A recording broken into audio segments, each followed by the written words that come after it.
On today's show, we're going to be talking about the one and done rule and Adam Silver's comments on what can happen with that. And then we're going to dive deep into Deandre Ayton, top NBA draft prospect. But before we do that, we got to tell you to check out the Ringer Podcast Network, man. We got a lot of great pods out there. We got Titus and Tate on One Shining Podcast, taking a college basketball view of the game. Then on Monday, we have John Gonzalez, the host of Heat Check. Brings in new guests every week. Got Shea Serrano, Jason Concepcion, Juliette Littman. Everybody from The Ringer has been on that so far. We got more to come. Then on Tuesday, you got me and Chris Vernon. And then this week on The Ringer, it was LeBron MJ week. It's kind of a bye week for the NBA, so we decided to take a look back and a little bit of a look forward. So be sure to check that out on theringer.com. And now, draft class.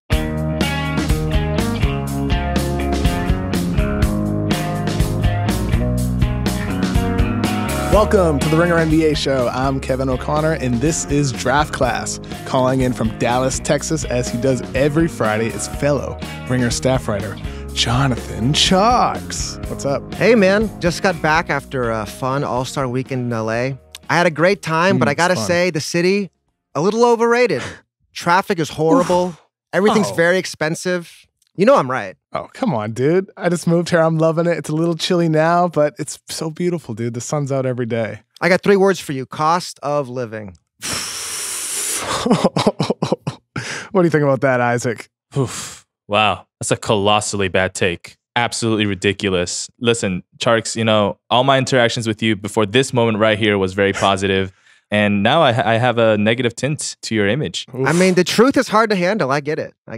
Well, we might be able to change that today because Tjarks and I will be discussing Adam Silver's comments on the NBA's one and done rule and what might happen with that. And then we're going to dive deep into the future of Arizona big man Deandre Ayton. Yeah, one of the fun things about going out there and talking to you guys is kind of just brainstorming and throwing out ideas. And we've got a few we're trying out. I'm excited to see how it works. Yeah, we're going to see how that goes. Time for class. So just a heads up, on the first episode of every month, Tjarks and I are going to be doing an NBA draft mailbag. And so that means we want to hear from you for next Friday's episode. To submit your questions, just make sure you use hashtag RingerNBA on Twitter or Instagram, wherever. We'll find your questions. We'll find your comments. Tweet us, DM us, and we're going to use them next week for a mailbag episode, or we might save them for a future episode on the first of any month. Or just email me, because I'm not on Twitter very much, but my email is in my bio. What is it? JonathanTjarks@gmail.com. Yes, that's it. Perfect. Very easy to remember. Anyway, so last Saturday, NBA All-Star Weekend, NBA Commissioner Adam Silver was asked about changing the one-and-done rule, which in the past he kind of expressed that he would like to see changed, and that would allow high schoolers to enter the league again. But Silver's response suggested that the league is on the fence about it now. DJ Ice, please play that track. In terms of the NBA, we're conflicted, to be honest.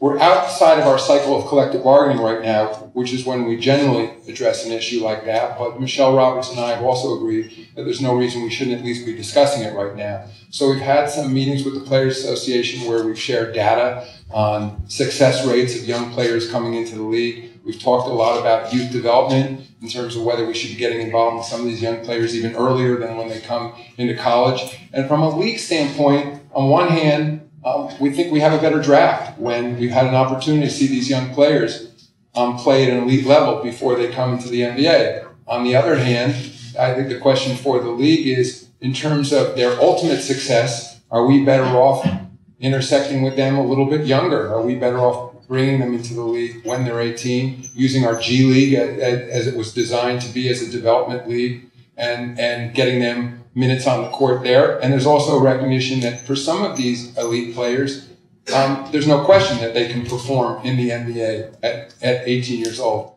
Silver added that the league feels the draft is better when they have more time to look at prospects, and he said we can't forget veterans because jobs have to come from somewhere. If you're shifting the age from 19 to 18, that means more young kids are going to come out, which means older guys have to get pushed out.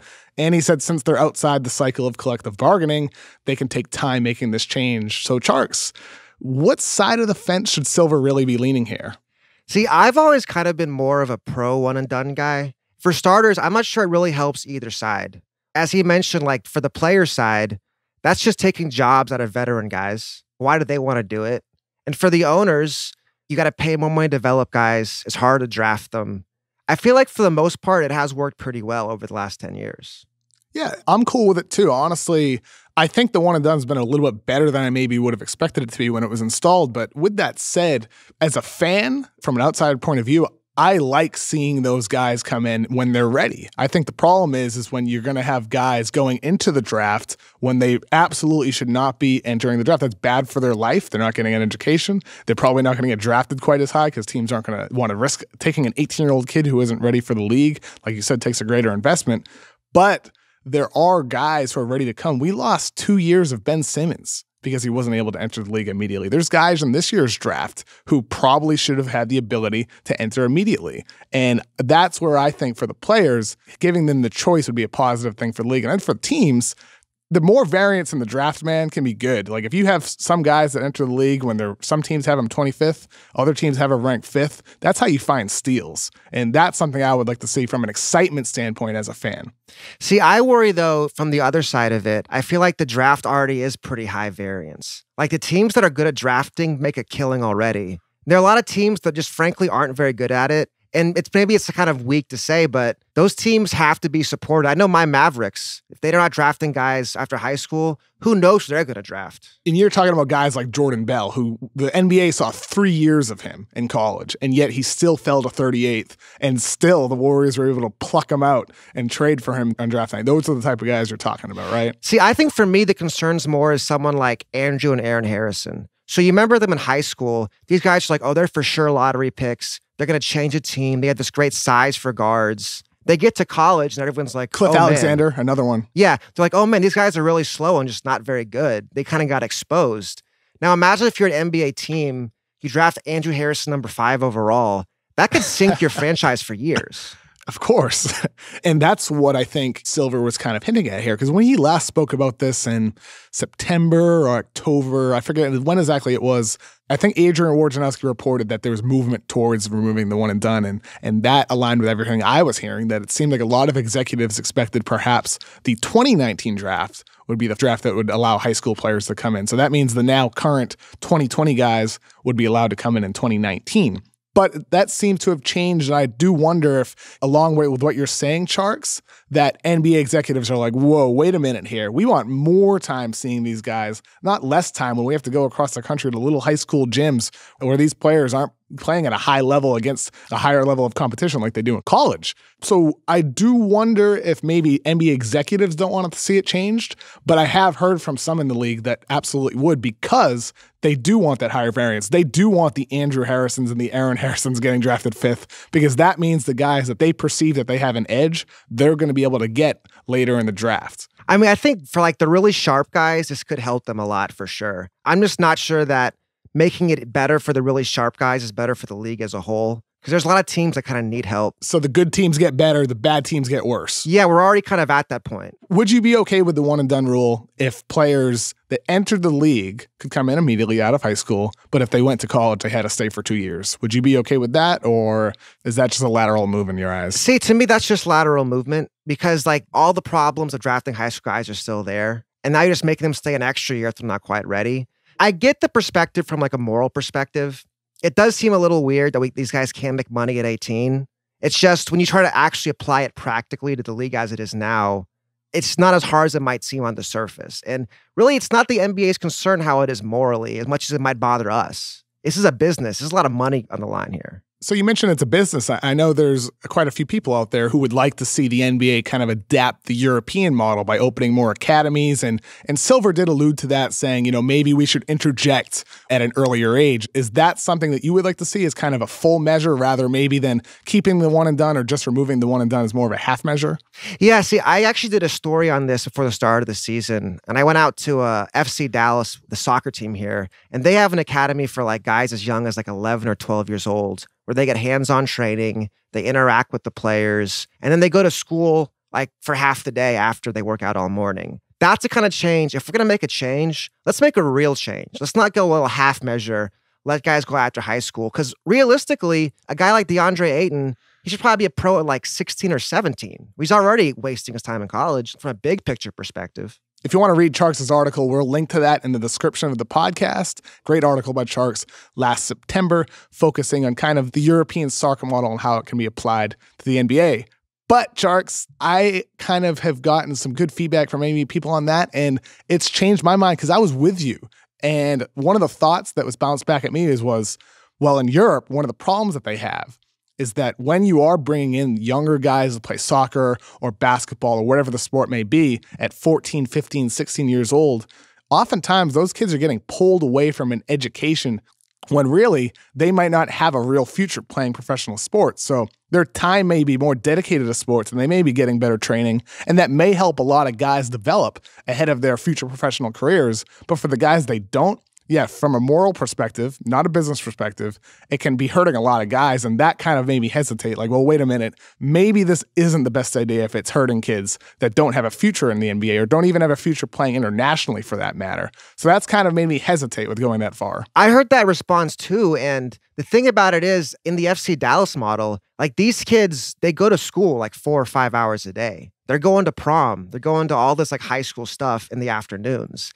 And if we're going to be honest, the current system throws a lot of kids away too. How many kids go to like 4 high schools in 4 years and don't ever go to school? In the FC Dallas model, they have a professional coach who's like, hey, you fools better go to class. I'm watching. I know your teachers. In the AAU model, it's like, go to some random high school that's uncredited, like Prime Prep, for example. How many kids ruin their careers going to Prime Prep? That's 100% true. Really. I mean, it almost speaks to a larger underlying issue with the education system in America. And that's something we're not going to delve into completely, but it's a good point, Tjarks. You know, I mean, maybe for some kids in the United States, being able to go to an academy where you do have perhaps better mentors, better teaching, maybe that could be a good thing for them in the United States. Even though it doesn't work elsewhere as well as it can, it doesn't mean it wouldn't work here necessarily. Yeah, I mean, you're definitely right. We're not going to solve all of America's educational problems in this podcast. Much as we maybe should, but we have to get into other things right now, unfortunately. If you remember on our first episode, John, you compared Luka Doncic to Larry Bird, which birthed our new segment right here, Comp Rushmore. What's Comp Rushmore all about, Tjarks? Well, I got a lot of pushback for that comparison, and I decided let's lean into it. Let's have more comparisons. And let's have more freedom to make them, because we're all just having fun here, right? Let's kind of think outside the box. Let's not get too tied down to one comparison. So like Comp Rushmore, we're going to make 4 comparisons. Some of them are maybe not quite as serious. Some of them are what they could be. Some of them are what they might be in a bad situation.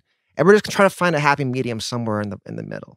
Yeah, this is kind of an outlet to talk about prospects and their potential possible outcomes moving forward into their NBA careers. And this week, we're going to start off with Deandre Ayton, a freshman center prospect from Arizona. He's averaging 20 and 10, 7 foot tall, big, thick, muscular guy. Tjarks, throw us the comparisons. Okay, so I'm going to run through 4 comparisons. Kevin, tell me how off base I am with some of these. So I'm going to start the comp. I'm not sure as a compliment. That's DeMarcus Cousins. The guy he should be comp, Karl Anthony Towns. The what if this is all he is comp, Hassan Whiteside.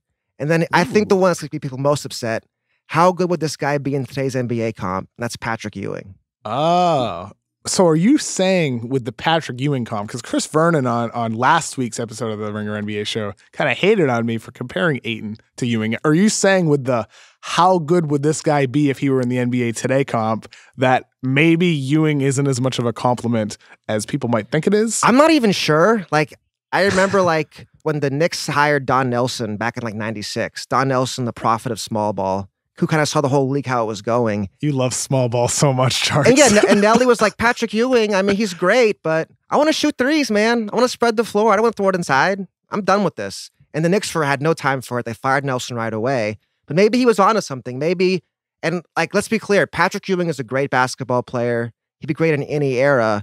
But would he be the best player on a championship team in 2018? I'm not sure. So with Ayton, I mean, we touched on this in the first week when we were talking about Jaren Jackson. Where is the source of concern there for him? Because with a lot of these comps here, we have Boogie, who is, an up and down, low effort defender, kind of a little bit of a hothead. I don't know if that applies to Ayton there. With Karl Towns, obviously up until this season, in the past maybe 2 months or so, his defense has been really, really shaky when it comes to reads and effort as well. Then Hassan Whiteside, obviously a guy who is slow to develop in his career despite his immense size and his talent. And even then, he's somebody who maybe hasn't developed a shot. Are you worried with Ayton's shooting? What is really, I guess, the rationale behind some of those comps? Because all those guys are good players. Yeah, they're all good, for but sure. The question is, are they the championship level player?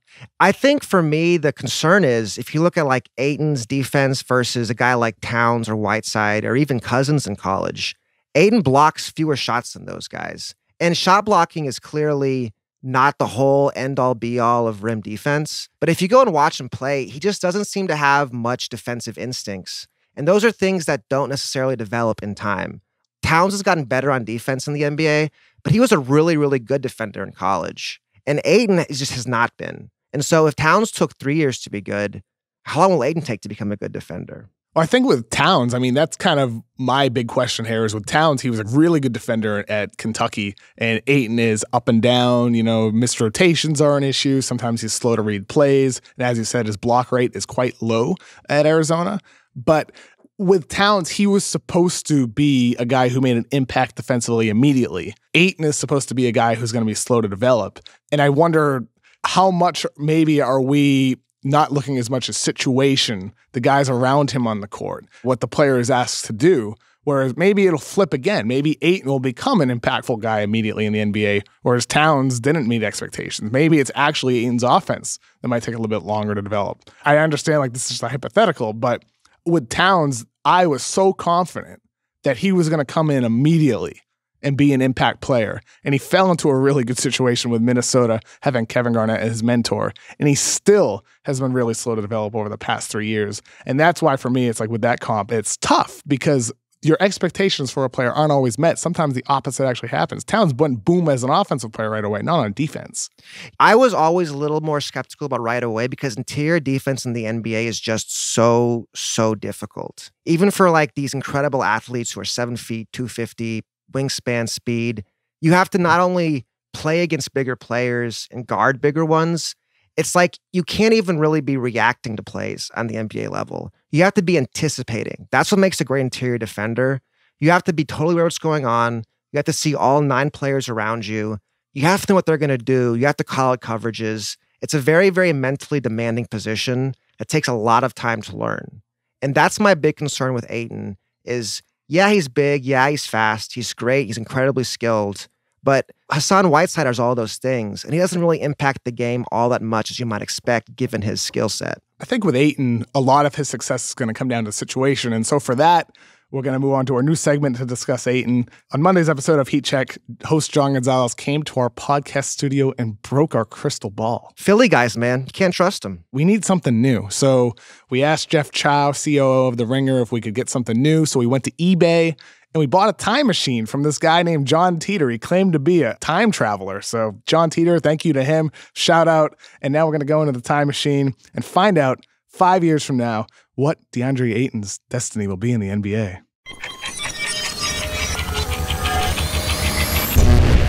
Whoa, I'm back. Tjarks, 5 years in the future, you are the co-host with Kelly Ripa, live with Kelly and Tjarks. Hey, unbelievable. I'm just glad I have a job. But anyway, Deandre Ayton, 5 years from now, in the universe I went to, he landed in the best possible situation for him, John.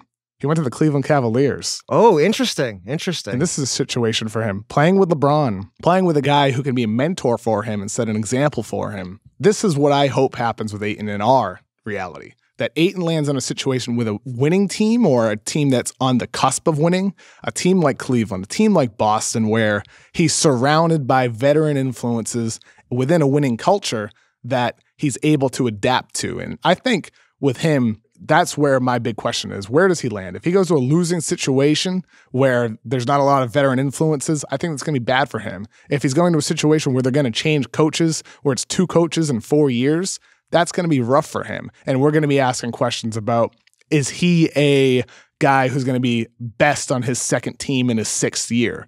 But if he lands in a winning situation like Cleveland, I feel like he's going to be able to make an impact immediately because he's going to be surrounded by the right guys. And he's also going to be learning best for the long term. So with him, that's where it's so hard to rank some of these guys because we don't know where they're going to go. We have no idea, but that plays such a significant role in their success that he could end up Whiteside, as you said, but he could also be a better defensive version of Karl Anthony Towns. Where do you like to see him go, Tjarks? Is there any preferences for Ayton currently, kind of with the current draft board we have? Well, that's how we have the time machine, right? Like you were saying, so we can know what happens to these guys. It is hard to predict. We do. So, we know. Kelly and Tjarks. Yeah. For Ayton, like you said, Kevin, I would worry about him on a team without a lot of veterans, on a rebuilding team that doesn't really have much of a chance of being good for a while, and a team where he can just put up good stats, not really worry about defense, and kind of develop bad habits. I want to see Ayton go somewhere where the coach can say, hey, Deandre, you didn't play defense tonight. You're not going to play tomorrow. And where his playing time will be directly impacted by the type of defense he plays and the defensive efforts he's making. So to me, the teams I'd worry about, I mean, Sacramento, but that's obvious for any player, really. The other one, like Orlando, is the same thing. Not many veterans. They're kind of expecting a lot from him right away. There's no point guard there. There's just not much happening around him to like let him carry the a place where he needs to be the savior, right? Yeah, like, I don't want to him see to that. be the savior. Yeah. Or even a team like Dallas. They've got a young point guard, but the veterans are aging out really fast. And I think DeAndre being coached by Rick Carlisle will be good eventually, but it would take years off Rick's life coaching him for a while. Can he be great enough offensively that the concerns defensively really aren't as relevant? See, to me, I want big guys to be good on defense. To me, a great big man almost has to be good on defense unless they're Dirk Nowitzki. And DeAndre ain't that. So like he has to become a great defensive player. He can be great on offense, but if he's bad defensively, then his teams just aren't going to be that good, in my opinion. I think with him on the offensive end of the floor, so much of it is, I mean, this is true for every single player that comes into the draft now because the importance of the shot, but so much of it is going to have to do with his ability shooting off the catch, spacing the floor from three, but also shooting off the dribble. And I like what I've seen from him, but he's still so young. He's only 19 years old that he still has a significant way to go when it comes to making a couple tweaks to his shooting mechanics that allows him to get his shot off contested off the dribble. Because that's really what I think separates those really, really good big men and those great scoring big men. And so even though we can project ahead with him, I do wonder perhaps with him, he's going to be more of a cleanup guy inside who shoots threes okay early in his career, where you mentioned Jackson another week, Mo Bamba, they can fit into more easy roles within a team construct earlier in their career too. So there could be a little bit of impatience, I think, for a fan base that's expecting too much too early with him. Well, it's kind of the same thing with Bagley. So these guys are so great on the inside in college, you really can't blame them for just demanding the ball, posting up, and dunking on fools. That's what they should be doing in college because they're incredible at it. But it's just that type of player is no longer that valuable in the NBA, really. There isn't a great NBA team that throws the ball inside 25, 30 times a game. There just isn't. And so he has to either be so great that he can force the league back in that direction, which is possible. Like, it's possible Ayton is such a dominant post player that a guy like Draymond Green just straight up can't guard him. If Draymond Green's guarding DeAndre Ayton, he's getting like 3 fouls in 10 minutes. That's possible. That's one outcome. The other outcome is DeAndre has his perimeter game. We don't really get to see it all the time in Arizona. Once he gets to the league, plays with more spacing and has a better point guard, then that becomes more obvious. So that's really like the challenge about the draft is you can't really know for sure. You kind of have to go with your instinct, go with what you talk to other people, and just kind of make educated guesses. You mentioned talking to other people. I had some good conversations about DeAndre Ayton over this past weekend at NBA All-Star Weekend. And kind of the question I was asking people is, what do you think about his social media habits? And the reason why is because last season with Markelle Fultz, he was a guy I noticed like he retweeted every single compliment said about him. And I found that very interesting. I thought it was kind of a sign of immaturity. And DeAndre Ayton does the same thing. And this may seem irrelevant, but it's not. NBA teams look at everything these guys do. And someone brought up to me, is he doing that because is he insecure, and gets a dopamine rush from all the praise, retweets, and likes? And that could be problematic for him at the next level if he is insecure, that he might really need to be sheltered to be in a situation where he doesn't have all that pressure. Or is it because he's selfish, someone who views himself as the sole reason for his team's success?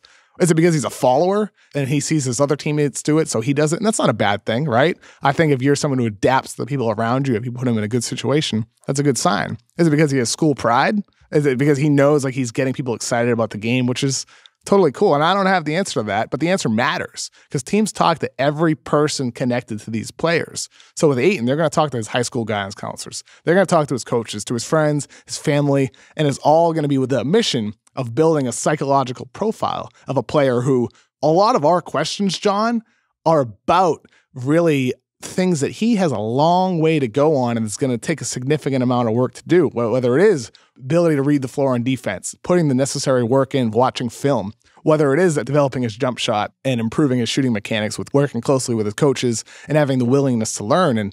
And that's where we don't have the answers there, and NBA teams don't for that matter. And I think that's really the toughest thing with a guy like Ayton compared to some of the other guys where you kind of know what you're going to get. Teams are going to have to dig really deep on him. So that's interesting you said about selfishness, because I heard a really interesting theory about that. And what the scout basically told me, he said, I think DeAndre's problem is he has this high school mentality where I got to shut down my guy.